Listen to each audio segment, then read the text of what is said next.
de primera mano es presentado por Tigo. En Tigo, el centro sos vos. Control, Feel Make Feel. Decile adiós a los dolores articulares. Tomá Genacol y reactiva tu vida.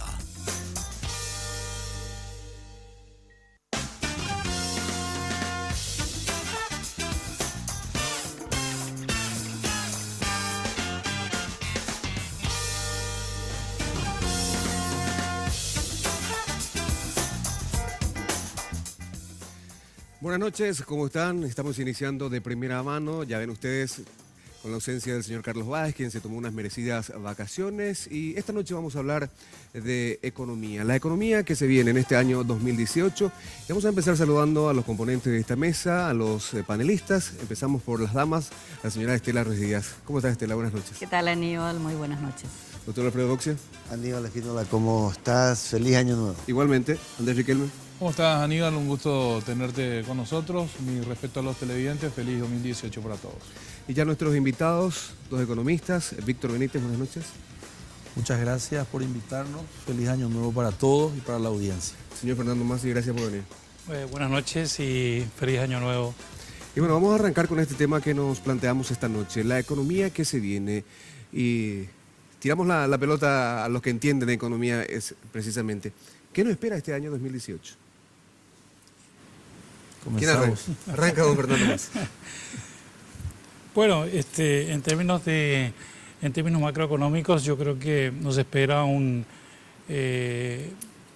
digamos que sigue una política de estabilidad en términos de las finanzas públicas, en términos de los principales indicadores macroeconómicos que tienen que ver con la inflación, que tienen que ver con la deuda y que tiene que ver con todo eso que significa el equilibrio macroeconómico. Y en términos del crecimiento económico, se está proyectando un crecimiento más o menos parecido, quizás un poco menor al que hemos tenido en el año 2017. En el año 2017 hemos tenido un crecimiento entre 4 y 4,5% del Producto Interno Bruto, pero las diversas proyecciones que escuchamos y que leemos para el año 2018 se ubican entre un 3,5 y 4% del Producto Interno Bruto.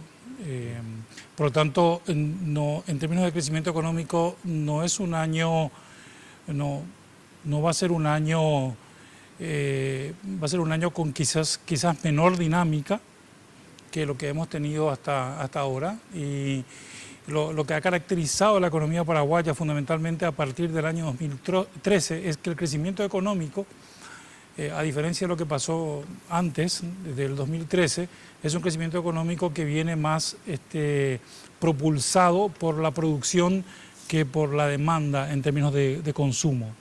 Y es entonces por eso que se da que ciertos sectores de la economía, que son los sectores que más peso tienen en la economía, como comercio y servicios, en donde mayormente se nota el nivel de consumo que tiene la población, son los sectores que menos han crecido dentro de la estructura del Producto Interno Bruto del Paraguay. Ahora, empecemos por este tema ya consabido, la confirmación de parte del Parlamento del presupuesto que fue vetado parcialmente por el Ejecutivo. ¿Eso de qué manera va a impactar, digamos, a la economía paraguaya? Porque estamos hablando de gastos sólidos, rígidos, por ejemplo, que son el pago de salarios, por ejemplo, y un desfinanciamiento de 40 millones de dólares. ¿Don Víctor? Eso no es mucho. En vez de que sea 1,5 va a ser 1,66 más o menos el déficit.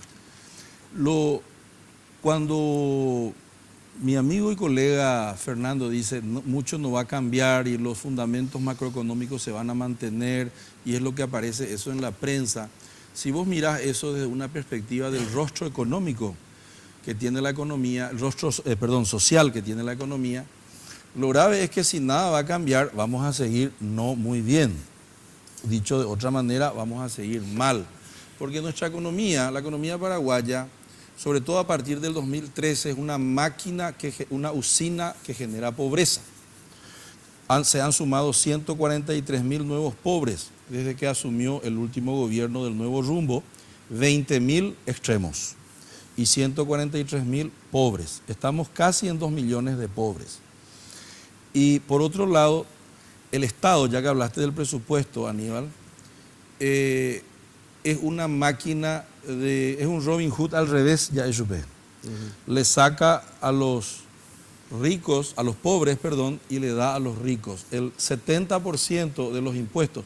Paraguay es un país muy sencillo, 30.000 millones de dólares de PIB, entre 30 y 32.000, entre 4 y 4.500 millones de dólares más se recauda, es una miseria lo que se recauda. No se recauda casi nada, de eso la mayor parte es gastos rígidos, no sobra nada para invertir, entonces tenemos que endeudarnos. Y lo que exportamos también es muy poco, es apenas 4.500 millones de dólares de soja, 1.500 millones de dólares de carne, 1.000 millones de dólares de marihuana, hay que hablar así, es lo que más redistribuye riqueza en el Paraguay, y 500, entre 400 y 500 millones de dólares de remesas, exportamos pobres. Si eso no va a cambiar, si no hay un cambio rupturista por parte del próximo gobierno en la economía, lo que yo creo es que los indicadores sociales se van a empeorar y la desigualdad va a crecer. Imagínate que el 10% de los más ricos en Paraguay, de los que más reciben, 25 veces el 10% de los que están en la base de la pirámide. Y eso es brutal. Eso es lo que a mí me preocupa para el 2018. Doctor. Hace no sé, a lo mejor Estela sabe, comienzo del siglo, 2000 y algo, se fundó DENDE, la Fundación Desarrollo en Democracia. En aquella época el Producto Interno Bruto paraguayo rondaba los $2.000, un poco más, poco menos. Per cápita. Per cápita, sí, anual. Y los economistas de la época, y estoy hablando de gente que ustedes conocen muy bien, César Barreto, Alberto Acosta Garbarino, Banana Ferreira, hablaban de que lo ideal era que nuestro Producto Interno Bruto anual nacional creciera a un ritmo de por lo menos 6%, porque si así fuera, entonces quizá en algo así como 2 décadas alcanzaríamos lo que tenía entonces Chile, que era de $6.000 per cápita anual, ¿verdad? Y Chile gozaba de una prosperidad extraordinaria. Sorprendentemente ocurrieron varias cosas. Ocurrió algo que nunca creímos. Paraguay sí creció a un ritmo sustentable, con altibajos, pero impresionante, desde entonces hasta acá.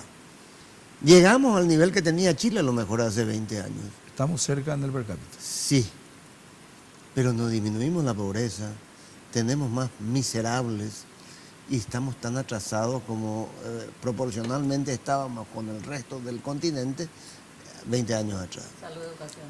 ¿Qué es lo que es una farsa el Producto Interno Bruto? Para empezar, yo creo que sí, porque ni los paraguayos sabemos medirlo. Un tiempo no poníamos los ingresos de Itaipú, por ejemplo, ¿verdad? Ni de Yacyretá, aparte. Después descubrimos que el 30% de los ingresos de este país son luego no medibles porque son informales, ¿verdad? 50 dicen. O 50. Entonces, yo ya dejé de creer, ¿no? Pongan cualquier cifra. El Paraguay no es tan pobre como la gente cree, pero aunque crezca, no es tan rico como suponíamos que íbamos a hacer. Fernando, metele. Después yo te complemento. Bueno, yo creo que el crecimiento económico es muy importante para reducir la pobreza. Es uno de los factores más importantes para reducir la pobreza y de hecho eso fue lo que ha pasado desde el momento en que hubo el boom de los commodities, no solamente en Paraguay, sino que en otros países de América Latina. No es el único factor, pero es un factor importante. Sobre todo cuando ese crecimiento económico no se concentra solamente en la producción, sino que también hace su derrame hacia el lado del consumo. Y lo que ha experimentado Paraguay, y esto los informes internacionales, como los otros países de América Latina, es que ha crecido la clase media. Claro, algunos analistas dicen la clase media hay que dividirla en aquella que tiene una seguridad económica y aquella otra clase media que es emergente, pero que todavía es vulnerable porque pueden cambiar los indicadores económicos o la situación económica y pueden volver a caer dentro de la línea de la pobreza. Pero si nosotros miramos incluso las cifras oficiales del Paraguay en cuanto a la pobreza, desde el 2013 en adelante, hemos reducido 6% en el periodo de gobierno 2003-2008, 14% en el periodo de gobierno 2008-2013 Y bueno, y en este periodo de gobierno se ha parado la reducción y creció en el año 2016 un poco. Pero no podemos decir que no se redujo la pobreza en todo el periodo desde el comienzo del siglo. Se ha reducido la pobreza y ha crecido se ha incrementado una clase media que en un buen porcentaje es vulnerable cuando no se sostiene el crecimiento y cuando tampoco se sostienen otros programas. Por eso que los programas sociales son muy importantes. Los programas sociales también contribuyen a reducir la pobreza. Probablemente la cobertura de los programas sociales todavía no es el deseable. Si uno mira los números, los programas de cobertura, los programas sociales que combaten la pobreza, como Tecoporá, Abrazo, la pensión de adultos mayores y otros, todavía no tienen una cobertura suficiente, y eso tiene que ver mucho también que cómo se distribuye el presupuesto y cómo incrementamos los ingresos del Estado, es decir, si recaudamos más y gastamos mejor, para entender de que ese factor que se llama programa social tenga una mayor incidencia en la reducción de la pobreza. Pero yo creo que no se puede dejar de lado el hecho de que el crecimiento económico, sobre todo a partir de 2003 y 2004, ha tenido un impacto muy importante en el poder adquisitivo y en la reducción de la pobreza del país, acompañado de los programas sociales. Solamente que, y en ese sentido estamos en una forma bastante similar al resto de los países de América Latina, ¿verdad? Que a partir, cuando este boom de los commodities llega a un Apex. Sí, y se ameseta, como dicen los argentinos, son muy creativos para utilizar ese tipo de conceptos. Entonces empezamos a crecer menos,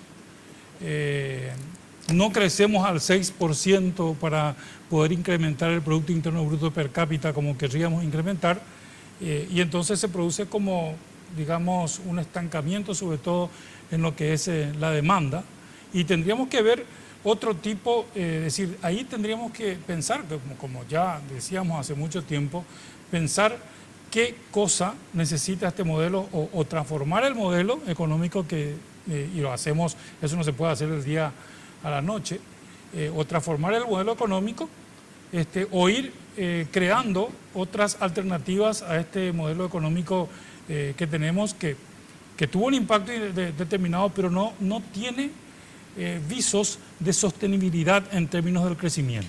Ahora, cuando ustedes los economistas hablan de que no se va a crecer el porcentaje que se venía creciendo, el televidente común y corriente que no ha avisado en temas económicos ni en términos técnicos, ¿qué tiene que esperar? ¿En qué se traduce eso para el ciudadano de a pie, para el ciudadano común? ¿Hay menos circulante? ¿Hay menos trabajo? ¿En qué se traduce para la gente?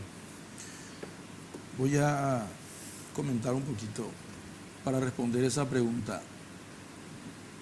Una de las cuestiones que impiden que haya un crecimiento, voy a completar lo que dijo Fernando. En realidad hasta el 2013 más o menos se creció relativamente bien y bajó la pobreza. Nicanor en el 2004 teníamos casi la mitad de los paraguayos éramos pobres, 48% de pobreza. 28% es hoy. 28, bajó bastante, 20 puntos porcentuales. Sí. Se democratizó relativamente el consumo, pero no la producción. Exacto. Sí. Exacto. Siempre está concentrado en determinados grupos, el crédito y la producción. El consumo sí, a través de las tarjetas de crédito, un endeudamiento enorme del sector público, etc. Bueno, ahora, ¿cuáles son las cosas que habría que cambiar para que crezca más la economía? ¿Y qué puede esperar la gente o qué debería querer la gente? Esta es una economía tremendamente informal. Según Sebastián Hacha, el 50% del PIB es economía informal. Subterránea. Deberíamos sumar entonces a los 30 otros 15, entonces nuestro PIB real podría llegar a 45, 50 mil millones de dólares, que es poco todavía. El Estado de Paraná ya nos supera ampliamente. Entonces, acá no sé si ustedes saben que desde cada cupé en adelante, cualquier funcionario de un comercio gana 250 a 300 mil guaraníes por semana no más. Según estudios de la Universidad Católica, el 67% de la población que trabaja gana salario mínimo o menos.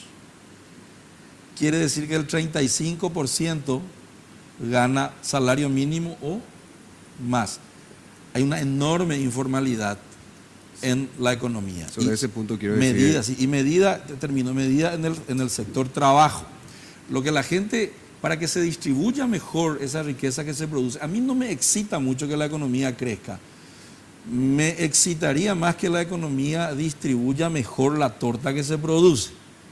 Y allí es donde el rol del Estado es muy importante, y allí es donde la forma, y también de ustedes, por ejemplo, y porque el accountability de los gobernantes se da cada 5 años, nomás en Paraguay se le toma examen, a no ser de que ustedes descubran algo, ustedes, ¿verdad? Y ahí hay rendición de cuentas, y ahí puede cambiar algunas reglas del status quo que harían que, por ejemplo, porque Paraguay es un país de mensúrbanos, un país lleno de personas explotadas en las ciudades. Entonces, ¿qué puede esperar la gente? ¿O qué debería la gente debería procurar que esta economía, para que se distribuya mejor la olla, el Producto Interno Bruto es una olla, de la cual se saca el 11% que es para redistribuir, que es la presión tributaria. Llegamos al 13. 13, bueno, era 11, entonces llegamos al 13. 13, igual una miseria, 20 en toda América Latina. Yo luego digo que Paraguay ni siquiera es todavía un Estado soberano, tiré en un libro ahora, porque somos como un apéndice protectorado del sector informal de la economía brasileña.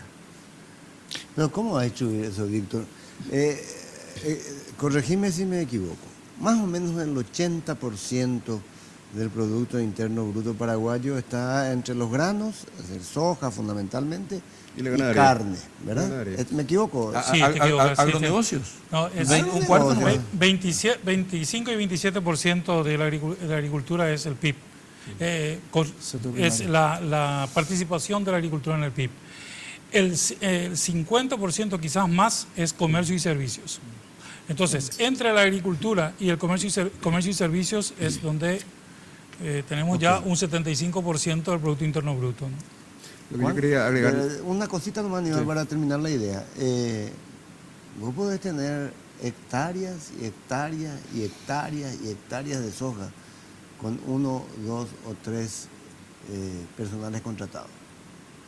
Y podés tener estancias con hectáreas y hectáreas y hectáreas llenas de vacas con un capataz. 1 o 2 personales. Capataz. ¿Cómo cambias eso? El capataz que gana el 40% del salario mínimo, por ejemplo. Y le quería acotar lo que decía Víctor, que, por ejemplo, nuestras empresas se van a gloriar y ponen un cartel, salario mínimo tanto, indicando que están pagando el salario mínimo. Claro. La obligación de la ley, eso. Sí, como que es lo máximo. Ese debería ser el piso, claro, a pagar. Y lo otro, que saliendo aquí de Asunción, se paga entre 300.000 guaraníes semanales, son 1.200.000. ¿Y eso por qué? Porque no hay control de parte de los que tienen que controlar. En ese punto hay siempre un debate. En el único momento que se habla de la economía es cuando se habla del presupuesto general de la nación, porque hay todo un debate, hay movilización social, y cuando se intenta imponer más impuestos a los ojeros. Esos son los grandes debates económicos que se dan en Paraguay. En ese sentido, ese porcentaje altísimo de gente que gana salario mínimo o menos que el mínimo es el que sostiene a este estado elefantiásico que tenemos y que nuevamente estuvo en debate, diríamos, los aumentos salariales. En ese sentido le pregunto a ustedes, ¿estuvo bien el veto del presidente, Fernando? Bueno, a ver, yo no considero que el Estado paraguayo sea un Estado elefantiásico, ni mucho menos. ¿No? Es un Estado mínimo. Y nosotros no necesitamos... Pero con muy buenos salarios. Pueden ser con muy buenos salarios, pero no para todos. Uno tiene que, es cuestión de entrar, por ejemplo, Alfredo puede saber, al Ministerio de Salud para ver si hay, quiénes son los que tienen buenos salarios y quiénes no tienen buenos salarios. En el hospital de clínica, por ejemplo, ¿verdad? Y lo mismo pasa en el Ministerio de Educación o en cualquier otro ministerio.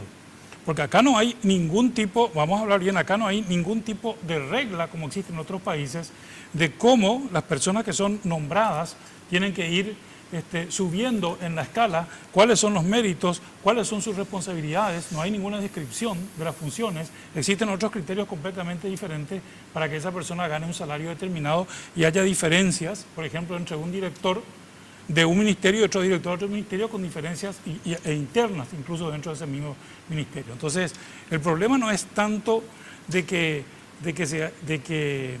haya rigideces en el término de salarios, que no bajen los salarios o que no baje la participación de los salarios dentro del Estado. Hubo un esfuerzo en estos últimos años para que esa participación de los salarios no suba más, ¿verdad? Pero en realidad lo que ha pasado, más bien, cuando nos muestran las cifras y nos dicen, por ejemplo, hace un año o 2 años, el 74% de los ingresos tributarios se gastaban en salarios. Sí. Hoy se gastan 69%. Eso es oficial del Ministerio de Hacienda o del Poder Ejecutivo. Pero ¿qué ha pasado? Lo que pasa es que los ingresos tributarios han crecido en los últimos años, al 10-11%. Entonces tu denominador no es que tanto los salarios se han estancado o no han subido, sino que ha subido su denominador, que son los ingresos tributarios, entonces baja la participación de los salarios. Pero hay una injusticia dentro de esa masa salarial, hay una injusticia muy grande dentro del propio Estado, ¿verdad? Pero ¿por qué digo que es un Estado? Tu pregunta no sé si iba ahí o si iba al resto del presupuesto. Bueno, si uno va a mirar solamente desde el punto de vista de la responsabilidad fiscal y que uno tiene que atenerse a la responsabilidad fiscal del 1.5%, entonces cualquier tipo de aumento, uno puede decir, bueno, no, el Congreso no es responsable, porque vamos al 1.6 o al 1.8, de acuerdo a los cálculos que tengan tanto en el Congreso como en el Poder Ejecutivo. Entonces, ese punto de vista como que parece que es una irresponsabilidad. Fernando, discúlpame, vos sabés bien que en el fondo los que votaron por el sí y los que votaron por el no desconocieron absolutamente, no les interesó ni pensaron en todos los argumentos económicos que están dando. Sus argumentos fueron puramente políticos. No, el hecho político es que se disgregó, se esfumó como el alcanfor la bancada cartista, porque los colorados, con esa capacidad enorme de otear el horizonte y oler dónde está el poder, se mandaron mudar a otro lado. A lo mejor se terminó el mensalón, no sabemos. Lo que sí es que la bancada se fumó. Eso es ahora, en esta coyuntura. Ahora, pero cuando se remite, ¿okay? Cuando se ahí remite, todavía hay una discusión. Claro, cuando se remite el presupuesto hay una racionalidad detrás de eso dentro del Congreso, ¿verdad? Y la racionalidad es de que supuestamente eso no iba a provocar un déficit del 1.5%, de que se está ajustando por inflación, cosa que no hizo el gobierno, cierto tipo de salarios que, sobre todo el personal de blanco, ¿verdad? Existe toda una justificación de parte de la comisión bicameral que uno puede analizar si es cierto o no, pero parece un discurso racional, ¿verdad? Por el otro lado, Hacienda está sobre todo con el discurso de la responsabilidad fiscal, que es muy buen, es muy buen argumento. Excelente, es algo que nadie sabe qué pasa cuando el propio Parlamento es el que viola la ley. Bueno, pero... le interrumpo esa parte, hacemos una breve pausa, a la vuelta seguimos debatiendo y hablando de economía aquí en De Primera Mano.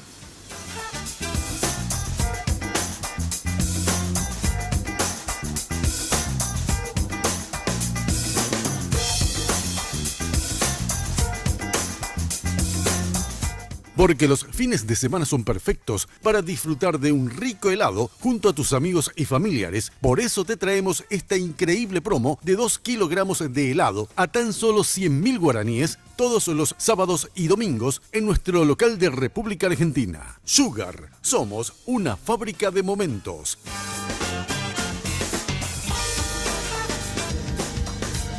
Porque siempre hay una manera más fácil y en los momentos de mayor intimidad, cada segundo cuenta. Descubre el primer preservativo control con aplicador Easy Way, que facilita la colocación del preservativo de una forma rápida y sencilla.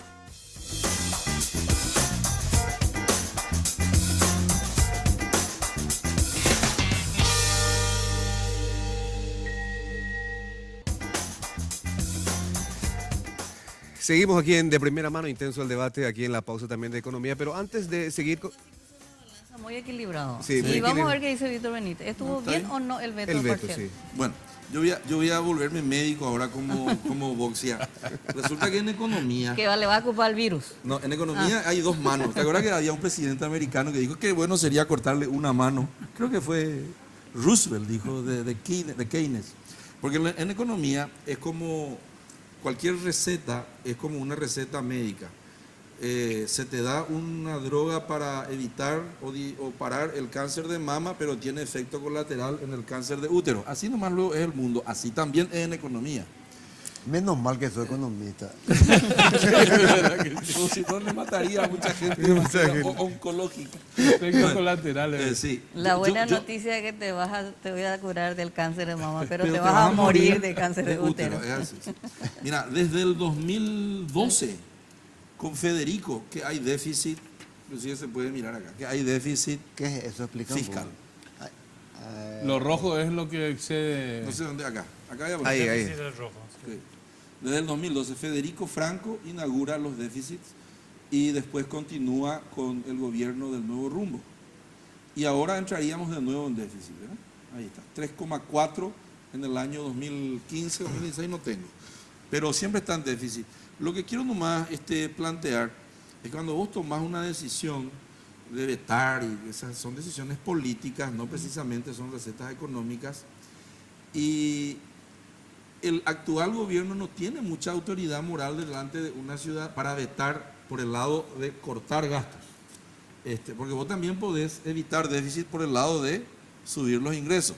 Dos soplos, hablando en sencillo, se le hizo al gobierno en los últimos tiempos que les van a cortar ingresos. Uno, las cooperativas, la Sí. Corte Suprema de Justicia, no sé si aparecen las grabaciones de González Dar, pero salió una sentencia de la Corte donde las cooperativas no van a pagar, pero todo eso ustedes saben que se negocia. Y también ahora los productores de aceite de soja van a recibir Se tiene que devolver. el 100% cuando que era el 50%.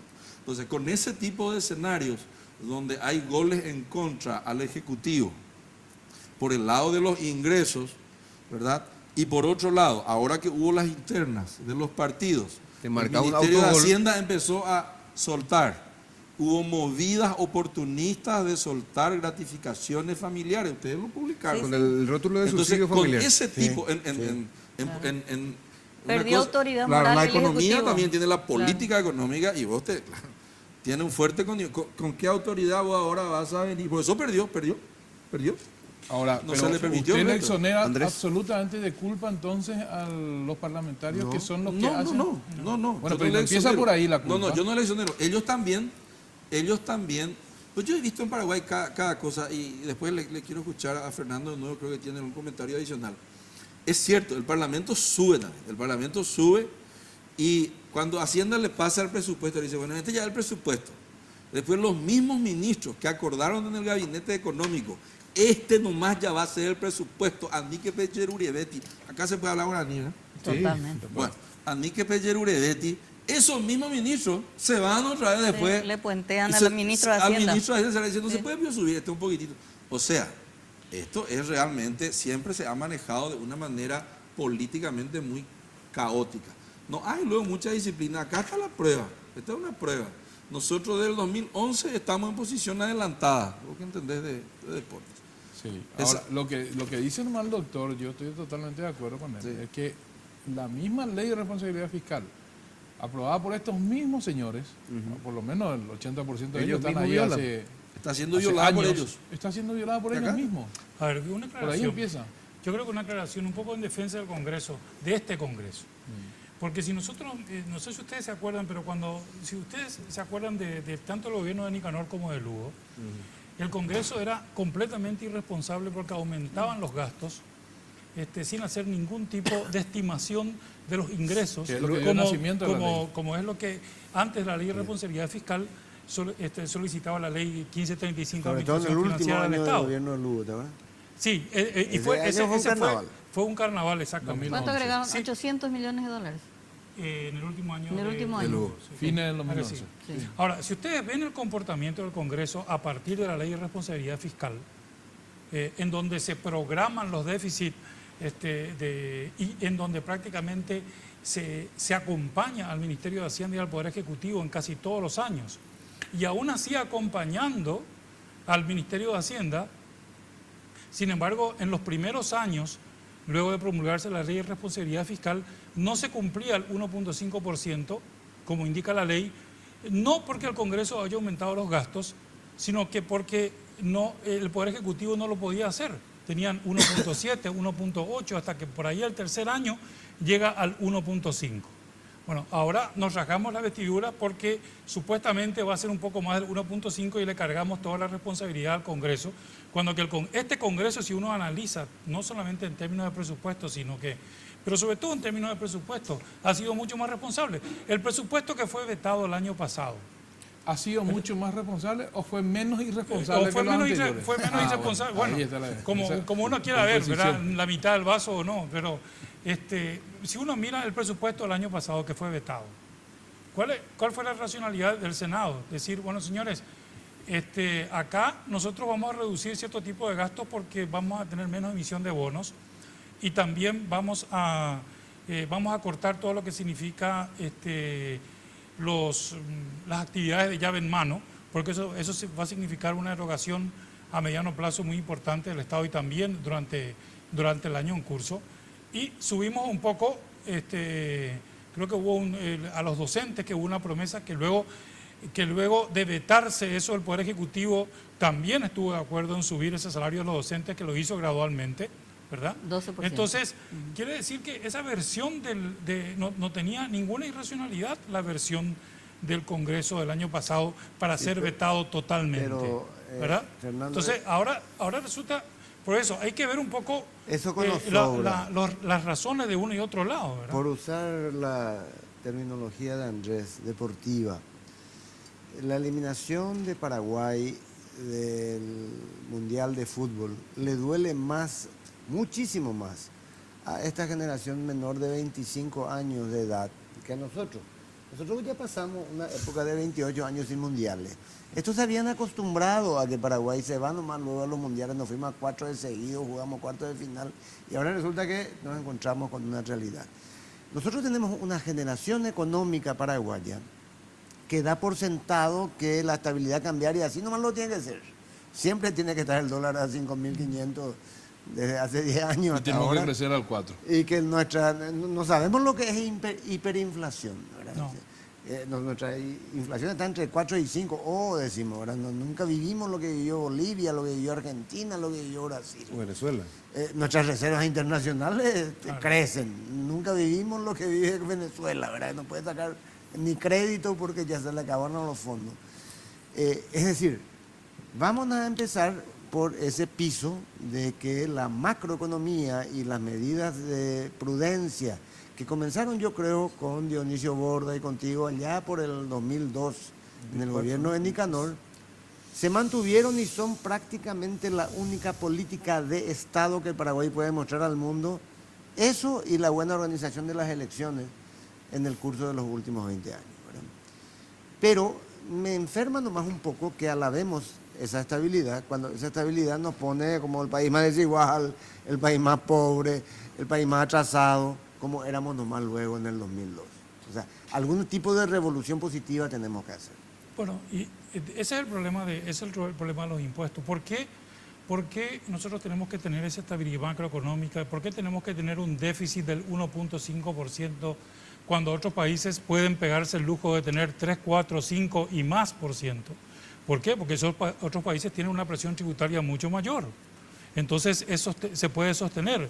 Nosotros tenemos que estar luchando con ese tipo de cosas del 1.5 porque sencillamente no tenemos todos los ingresos suficientes para poder hacer del Estado un instrumento de desarrollo. Sí, el Estado hoy es un instrumento de estabilidad macro, muy bien, pero es un instrumento de desarrollo económico y social. No. Bueno, y entonces, ¿dónde está la clave para que sea un instrumento de desarrollo? Nosotros seguimos estando atrasados en términos impositivos, que hasta el Fondo Monetario Internacional, que no es absolutamente de izquierda, porque acá la gente, cualquier cosa que uno dice de Estado, ya dice, bueno, este es un, ¿verdad? Un zurdo, ¿no? Entonces, el Fondo Monetario Internacional hace poco sacó un informe en donde le critica al Estado paraguayo no solamente su baja presión tributaria, sino que porque ciertos sectores no tienen ciertos tipos de impuestos o cierto tipo de política tributaria que no se hace en el Paraguay. El Paraguay es como, yo no diría un hazmerreír en términos impositivos, pero es sorprendente, ¿verdad? Porque en el Paraguay uno tiene las tasas impositivas más bajas de la región y una de las más bajas del mundo, pero todavía tenemos que hacer exoneraciones fiscales para que vengan a invertir, como el caso de la maquila, como el caso de muchas leyes que hacemos y que vienen que vienen a invertir, pero no vienen en gran escala a invertir. Entonces el problema no está en que nosotros tenemos que seguir bajando y exonerando las tasas impositivas. Hay otro tipo de problemas por los cuales la inversión no llega al Paraguay. Pero mientras tanto, el Estado no tiene en sus manos todos los instrumentos no solamente para el desarrollo social y de ir reduciendo más rápido la pobreza y las desigualdades, sino que también para crear las condiciones de mayor inversión en el sector privado, porque está toda la cuestión de la infraestructura física, que tenemos que endeudarnos. Es un poco la misma política que teníamos, todavía seguimos con la cola de Stroessner, ¿verdad? Stroessner, como no podía recoger muchos impuestos, porque recoger muchos impuestos le iba a crear muchos enemigos a su estructura política, entonces tenía una suerte de endeudamiento moderado, y iba haciendo esas rutas, esas cosas que nosotros al final del año 1989, cuando empezaron a salir los indicadores, veíamos de que al final se hizo poco en 35 años. ¿Por qué? Porque el Estado no tenía recursos. Y seguimos nosotros con ese mismo tipo de, a pesar de que ahora tenemos más contribuyentes, los impuestos, o sea, la recolección de impuestos ha crecido mucho más, pero nuestra presión tributaria sigue siendo baja. Vamos a hacer una segunda pausa, a la vuelta seguimos aquí en De Primera Mano.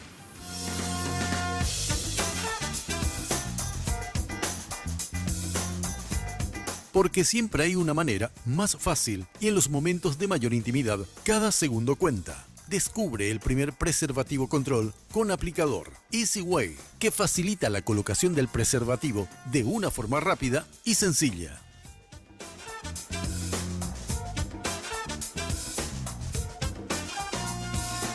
Porque los fines de semana son perfectos para disfrutar de un rico helado junto a tus amigos y familiares. Por eso te traemos esta increíble promo de 2 kilogramos de helado a tan solo 100.000 guaraníes todos los sábados y domingos en nuestro local de República Argentina. Sugar, somos una fábrica de momentos.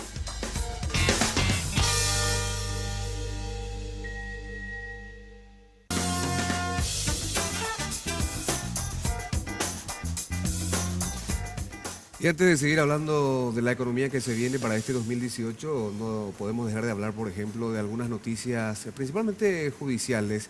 Igual en relación al diputado Carlos Portillo, Andrés, doctor Bauxia, que finalmente va a ser investigado por varios hechos punibles. Esto lo dispuso el fiscal adjunto Federico Espinosa, incluso ya designó al fiscal José dos Santos para que investigue al parlamentario liberal.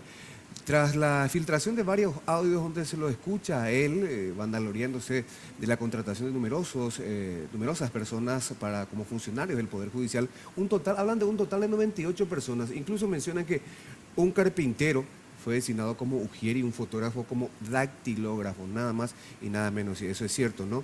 Y lo van a investigar por soborno agravado, asociación criminal, también cohecho pasivo y asociación criminal. Vamos a ver cómo termina esta investigación y qué posición asume también el Partido Liberal Radical Auténtico y si el Parlamento es coherente también. La Cámara de Diputados. La Cámara de Diputados ahora. Porque la Cámara de Senadores hizo la tarea. O sea, sí, con uno por lo menos. González Dar se le despojó la investidura y bueno, yo creo que Oviedo Matos se vio obligado a renunciar porque se le venía también la noche. Y por lo menos lo tenemos a 2 afuera. La Cámara de Diputados ahora no está tomando nota de esto. Vamos a ver, porque está también pendiente los 2 Cartumas, por ejemplo. Sí. Lo más grave de todo fue que el mismo Colegio de Abogados de Ciudad del Este había hecho ya hace un tiempo esa denuncia y se cajoneó. Sí, hace rato. Ahora en esta primavera judicial aparecen todos los expedientes que estaban en los el cajones, problema entre ellos el es- del mismo fiscal general de No ha de Estado. ser fácil para un juez. El problema, Andrés, Estela, rechazar. es el cuoteo. Sí. En este país nos acostumbramos a que todo se rija por la ley del cuoteo. Y ya cayeron dos colorados, ¿verdad? O sea, Oviedo Mato es colorado, Soledad es colorado, y está bien que caigan, pero tiene que caer también para que la cosa siga más o menos, para Equilibrada. que no parezca torcida, tiene que caer un liberal. O sea que el peor momento de su vida encontró Portillo para que se le empiece a investigar, ¿verdad? Todo está contra él y creo que no tiene salvación. Pero Portillo es un caso académico de políticos paraguayos, porque nos burlamos de él, nos burlamos porque parece torpe, parece poco preparado, uno se preguntaba. Pero él tiene como 5 títulos. Y sí, y justamente aparece con 5, ahora tiene 7, 8, no sé, cada 3 Ocho. meses tiene uno. Sí. Entonces, objeto de burla de la ciudadanía, como lo era Mario Audo Benítez padre, ¿verdad? Ojo, que esa burla a veces cae en saco equivocado porque tienen una habilidad muy paraguaya de construir poder. Y vaya si Portillo construyó poder, que él llega a ser, puedo asegurarlo porque me dijeron muchos liberales, el político liberal radical auténtico más importante de todo el este, Todo el Alto Paraná. de todo el No Alto creo Paraná. que le supere a Zulma Gómez. O por lo Le menos supera. balancea Le bastante supera por una bien. ventaja familiar. Tiene 8 hermanos tan hábiles como él. Un ejército. Incluso la candidata a gobernadora del PLD ¿Fue impuesta por es él? María. María Su hermana. Portillo, que es su hermana, ¿verdad? Y tiene otros 8, 9 hermanos, una familia. Bastante que se- habilidoso. Así que más vale que la justicia actúe con la misma dureza, la justicia no, los parlamentarios Los propios actúen con la misma dureza con que actuaron contra González Dar y Oviedo Mato, porque creo que las pruebas son del mismo Irrefutables. peso, Sí. sí, del mismo peso. Es un tipo que maneja en un estrato inferior los juzgados, Lo los más probable, tribunales. doctor, que salga del- con la legalidad de los audios, pero demuestra lo que No, todos no. sabíamos. La cómo misma se maneja vara, la justicia. La misma vara con que se le midió a González Daer y a Oviedo Mato hay que aplicarle a él. Y el otro tema judicial también, el otorgamiento de un arresto domiciliario a un joven de 20 años que estando borracho y cruzó la luz roja provocó un accidente, que un colectivo de la línea 27 fuera a incrustarse contra un edificio, el chofer del ómnibus salió despedido, murió esta persona y la gente se debatía acerca de esto, de que corresponde el agravamiento o aumentar las penas para las personas que manejan estando ebrias. Antes vos qué decías al respecto. De hecho, es una cuestión que agrava la situación del encausado. Yo tengo entendido que él está siendo encausado por homicidio culposo. Culpos y exposición al peligro. Bueno, cuando desde la doctrina algunos sostienen que el hecho de haber ingerido bebida alcohólica y haber tomado el volante vuelve dolosa esa conducta que inicialmente fue culposa. Entonces, habría que ver Pero ahí, evidentemente pero el se ha- juez no lo entendió así. Pero, Claro. pero eso del dolo eventual se discute a la hora del juicio Sí, oral y por eso. público, si es que se Exacto. llega, no en este estadio, ¿verdad? Y una persona plantea, entonces, con este criterio, 5 años de homicidio culposo, estando borracho y manejando y matas a una persona. Yo quiero matarle, asesinarle a una persona, y tomo alcohol, agarro mi vehículo y atropello. aprovecho el momento que está cruzando una calle, lo atropello. Lo mato y probablemente a lo sumo me voy a ir 5 años, nada más. Bueno, pero y- el es hecho un de tema- haber resuelto que vos ibas a matar a esa persona lo vuelve doloso. No, Claro, no, pero, no el hecho de haber pero tomado. vos probablemente En el vas a caso alegar que en vos ese estabas momento, el fiscal citando. te van a hacer el alcoteo, va a aparecer como un accidente y Claro. estaba borracho. No había pensado en eso, ni. Bueno, Ahí nos cuenta retomemos el peligro. tema que nos trae la economía que se viene. La pregunta que todos se hacen, Víctor, la macro, ¿cómo baja la micro? Los grandes números, ¿cómo llega al bolsillo de la gente? Ese es un debate que tiene 20 años por ahí. Sí. Sí. Y no va a bajar en tanto y en cuanto que lo que se produce se siga concentrando en manos de muy pocos. En economía hay un indicador que se llama el índice de Palma, que dice, ya lo tiré al comienzo de mi exposición, del total de los ingresos, el 10% de los que reciben más, ¿qué pedazo de lo que se recibe reciben? Sobre el 40%, que es la mayoría que está allá hacia abajo. Bolivia está mejor que nosotros. En Paraguay es 4,2 veces. O sea, lo que reciben el 10% que están en la punta de la pirámide es 4,2 veces el 40% de los que están en la base de la pirámide. Bolivia es 2,6. Uruguay es 2,8 por ahí, nosotros 4,2. En tanto y en cuanto no hayan cambios estructurales relativamente rupturistas, le decía yo aquí a Estela, en la distribución, en el efecto derrame, eso no va a cambiar. ¿Y por qué no cambia? Y porque gran parte de la economía paraguaya es soja, gran parte de la economía paraguaya es ganado, gran parte de la economía paraguaya también es banco, servicios. Allí tampoco hay competencia, los bancos no compiten entre sí. Yo no veo que los bancos dicen Black Friday de tasas. Acá todavía no llegó el capitalismo, digo yo. Parece que se ponen todos de acuerdo y establecen Claro, la misma tasa. porque el Estado interviene fuertemente por medio de las letras de regulación. Cuando sobra mercadería en los bancos, en vez de que ellos bajen las tasas y compitan entre sí, acá hay sectores. Entonces, para que lo macro baje a lo micro, tiene que haber más competencia, por ejemplo. Tiene que haber más competencia. Porque cuando compiten las empresas entre sí, los precios, por ejemplo, bajan. Y el precio, para que se democratice más la producción y no solamente el consumo, un precio fundamental es el precio del dinero, la tasa de interés. Cuando la tasa de interés baja, la inversión sube. El empleo también. ¿Está bien? Y cuando eso acontece, es cuando comienza a haber efecto derrame. Pero acá no hay efecto derrame. Los bancos no compiten entre sí. No se ha democratizado la producción, digo yo, se ha democratizado en parte el consumo, una clase media que surgió, pero que hasta ahí no más. Por otro lado, no hay muchos schumpeterianos entre los empresarios. ¿No hay qué? Muchos empresarios innovadores, schumpeterianos, porque Joseph Schumpeter es un economista que dice que un factor importante es que haya empresarios innovadores. ¿Conocen ustedes un empresario en Paraguay que tiene un centro Rockefeller de desarrollo de la innovación? Acá hay patrones, ¿no? ¿Conocen ustedes un paraguayo de mucho dinero que haya construido, ¿verdad?, algo para dejar para la posteridad? Acá el más innovador abre un food truck, ¿verdad? O abre una playa de autos. No tenemos muchos empresarios innovadores, rupturistas también. No es solo el sector público. También el sector privado no es un sector privado bastante dinámico. Acá, por ejemplo, ¿qué pasa con una empresa? Se me ocurriría, antes que cambies de tema, se me ocurriría un nombre del siglo pasado, o sea, de comienzo del siglo pasado, Andrés Barbero, que sí dejó fundaciones, academias, Hospital de Cruz Roja. Interesante, pero no hay muchos. Pero fue una excepción de su época. Claro, no hay muchos.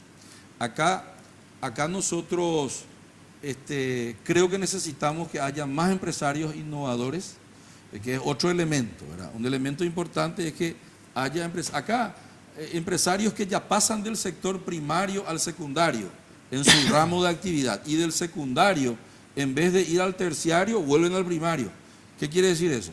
Sí, acá hay industriales exitosos, comerciantes exitosos, que se compran para su estancia, como dice el Paraguay. Vuelve otra vez. ¿Están entendiendo? Pero hay una cuestión, hay una cuestión que los paraguayos llevamos más de un siglo sin poder arreglar. Por ejemplo, es decir, específicamente no hicimos nada al respecto, que es la cuestión de la tierra.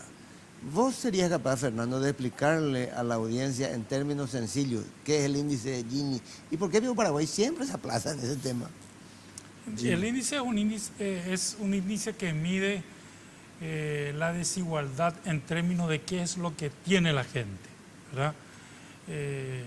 No solamente en términos de dinero, sino que en términos de sus activos, que pueden ser tierra, que puede ser su estancia. La estancia, por supuesto, es la tierra, que puede ser el capital, o si tiene un activo muy alto en conocimiento, por ejemplo, ¿verdad? Entonces, mide la desigualdad que existe entre las personas de un país, por ejemplo, en términos de ingreso, en términos de tenencia de tierra, en términos de acumulación de capital, en términos de acumulación de conocimiento. Y bueno, yo no creo que decir, el índice de Gini lo que es va de 0 a 1. Cuanto más próximo está a 0, significa de que los habitantes de ese país tienen mayor igualdad en la tenencia de cada uno de estos factores. Y cuando está más cerca de 1, lo contrario. ¿Y por qué nos aplazamos siempre ahí? Estamos en 0, creo que 0, no nos movemos, digamos. De repente bajamos un poco, pero después subimos nuevamente a 0.51, 56.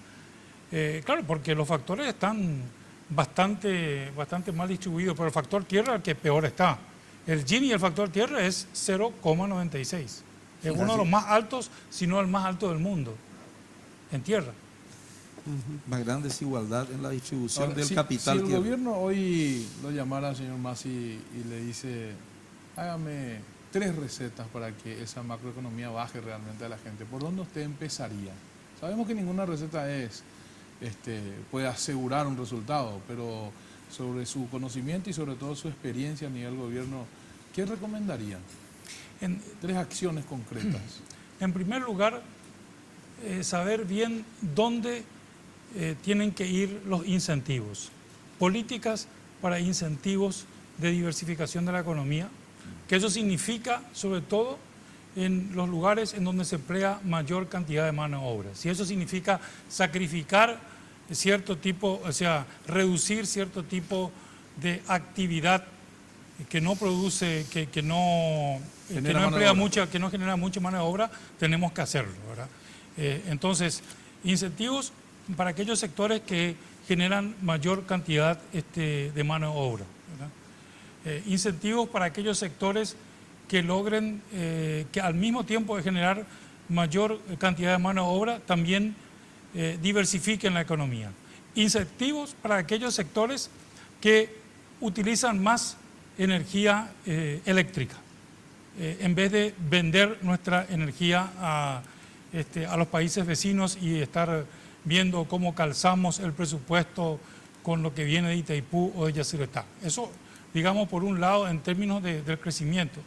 En términos de las finanzas públicas, porque ahí también se puede generar crecimiento con la intervención del Estado en las finanzas públicas, sobre todo en lo que significa desarrollo. Desarrollo social, que significa darle más oportunidad a la gente. Sacarle de la pobreza o ayudarle a sacarle de la pobreza, significa universalizar la salud y educación, significa preparar más a la gente para que tenga oportunidades de empleo, por un lado. Y eso es inversión social importante del gobierno. Y la otra inversión tiene que ver con obras de infraestructura. Por lo tanto, desde el punto de vista de las finanzas del Estado, que es otro indicador macroeconómico, también se puede hacer mucho siempre y cuando tengamos mayor cantidad de dinero y sepamos gastar mejor esa cantidad de dinero, cada vez más en desarrollo social y en desarrollo de infraestructura y cada vez menos en gastos rígidos. Pero para eso tenemos que acumular mayor cantidad de ingresos, ¿verdad? Y luego está un tercero que creo que el gobierno paraguayo, como dice desde hace mucho tiempo, como dice Alfredo, lo viene haciendo, que es el control de la inflación, muy importante, porque la inflación es el peor impuesto que puede haber, una alta inflación para los habitantes y sobre todo para los habitantes de escasos recursos. Por lo tanto, yo creo que incentivos para diversificar la economía y generar más empleo. Mayores ingresos tributarios para que el Estado cumpla con su rol en el desarrollo y control de la inflación. Vamos a hacer otra pausa, Estela. A la vuelta también vamos a escuchar a Víctor con otras recetas también, en respuesta también a Andrés Riquelme. Hacemos la pausa y a la vuelta seguimos aquí en De Primera Mano. Porque los fines de semana son perfectos para disfrutar de un rico helado junto a tus amigos y familiares. Por eso te traemos esta increíble promo de 2 kilogramos de helado a tan solo 100.000 guaraníes todos los sábados y domingos en nuestro local de República Argentina. Sugar, somos una fábrica de momentos.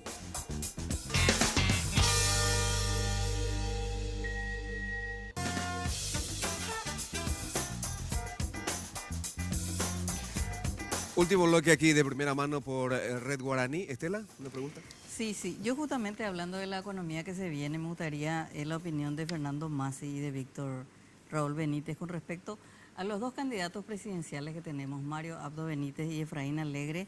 ¿Y cómo ven ustedes sus propuestas económicas? O si ya lograron vislumbrar algo de lo que proponen para salir de esta agobiante estabilidad que tenemos. Fernando. Hablando más primero. Bueno, yo he escuchado, he visto un video hace poco de Efraín Alegre en donde él enfatiza el uso de la energía, enfatiza la agricultura familiar campesina, que es una forma de generar empleo, y enfatiza también la parte salud y educación gratis, que eso significa acción por parte del Estado, o sea, mayor capacidad del Estado en inversión social. En el caso de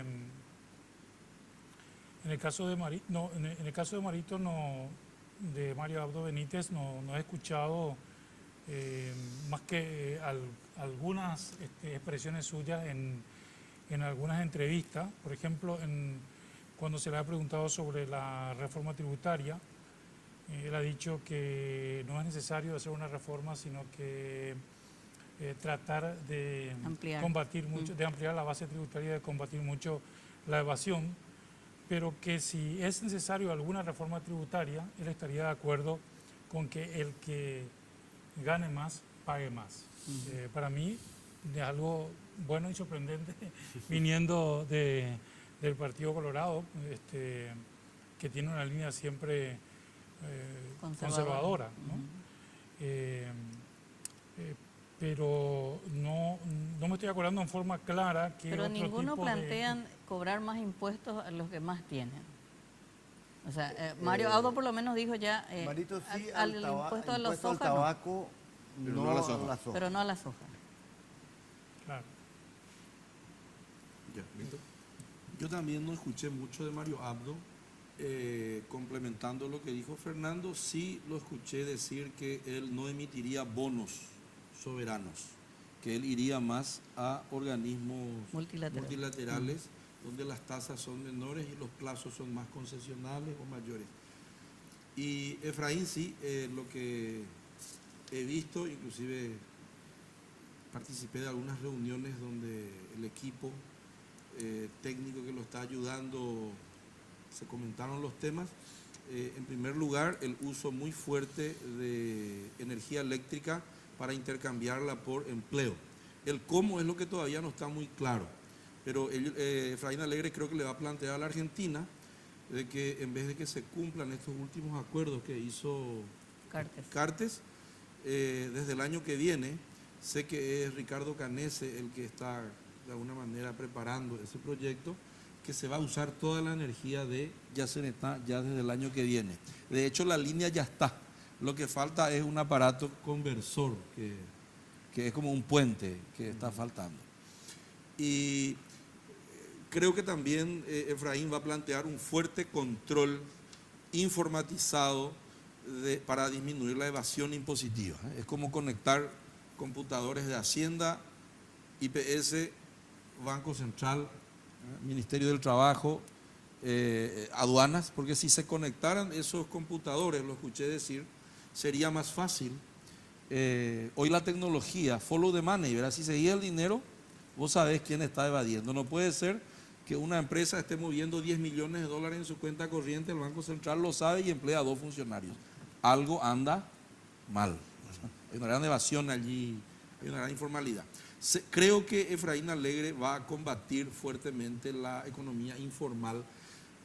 También confío más en que lo haga, porque no sería muy rupturista tampoco, ¿no? Ninguno de los dos sería muy rupturistas, pero sí creo que Efraín se ha de jugar más por un combate más fuerte de la informalidad económica.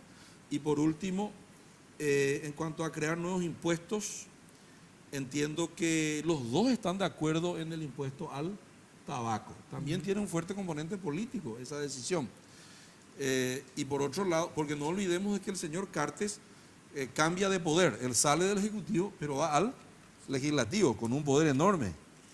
Un gran actor de la próxima economía y de la política futura es Horacio Cartes, porque él va a mantener una fuerte base de legisladores, y si el llanismo y parte del Frente Guazú, ¿verdad?, trabajan con él allí, será un gran jugador. Entonces yo lo que creo es ¿El que... Frente Guazú? Y estuvieron trabajando juntos, en los últimos tiempos estaban votando todos juntos también. Moral de la historia, creo que también la diversificación la va a plantear Efraín Alegre. Sin embargo, allí el tema de la maquila, que es una de las grandes competitividades que nosotros tenemos a nivel internacional, si no hay una gran formalización y una gran mejoría de las remuneraciones de los funcionarios que trabajan en la tercerización de producción para el exterior, no es ni más ni menos que una especie de dumping social. ¿Se está entendiendo? O sea, Paraguay es competitivo porque sobreexplotamos nomás nuestra mano de obra paraguaya versus, por ejemplo, el Brasil o versus, por ejemplo, el Argentina. Por allí va más la mano. Lo que sí confío es en que el Frente Guazú, que todos tienen sus drogas positivas y sus drogas negativas, Su cáncer de mama y su cáncer de mama y todos tienen su cáncer de mama y su cáncer de útero. Entonces, yo creo que pero creo de que la influencia del Frente Guazú en el programa de gobierno de Efraín puede tener algún matiz más rupturista, podría llevar un poco más. Yo no creo que, menos aún ahora que ya hubo un acuerdo aparentemente de la economía informal brasilera instalada en Paraguay, inclusive en el Palacio de López hasta hoy. Aníbal, ¿me permitís decir algo que nadie dijo en esta mesa, pero creo que va a ser un protagonista forzado de los próximos 5 años económicos del Paraguay? Y es la economía ambiental. Claro. El medio ambiente, la ecología. Paraguay es un país que depreda sus bosques y eso tiene un precio social y económico extraordinario. El desprecio del poder político, del poder del Estado hacia ese daño ecológico va a chocar con una creciente conciencia colectiva. Cada vez va a tener mayor costo. Así como la corrupción empieza a tener costos políticos, yo creo que la degradación del ambiente también lo va a tener, y los candidatos en esta campaña electoral de los próximos meses tendrán que poner sobre la mesa propuestas para esta deforestación que, por ejemplo, está acabando con los últimos árboles que quedan en el Chaco paraguayo, ¿verdad? Leo Rubín se embanderó con eso. Bueno, veremos, pero yo les puedo asegurar que ese tema que hoy está silenciado no va a continuar así en los próximos meses, porque la ciudadanía lo va a exigir. Vamos redondeando, tenemos poquito tiempo. Estela, Andrés. Bueno, a mí me quedó una pregunta, no quiero que terminemos el programa porque me quedó dando vuelta una cifra que dio el doctor Benítez. Usted habló de la energía, habló de la carne y habló de 1.000 millones de la marihuana. 1.000 millones de dólares. De dólares. Existe en el Paraguay una gran economía informal, y entre ellas está la informal marginal. Está la informal, que es solamente la evasión de impuestos. Es la parte informal del sector formal, si le querés llamar así. Pero está la parte informal marginal. Criminal. Porque viola las leyes. Y el Paraguay es un gran productor de marihuana. En el interior, todo el mundo lo sabe, ¿verdad? Las serranías de la Mambay. El sur está también infestado de marihuana.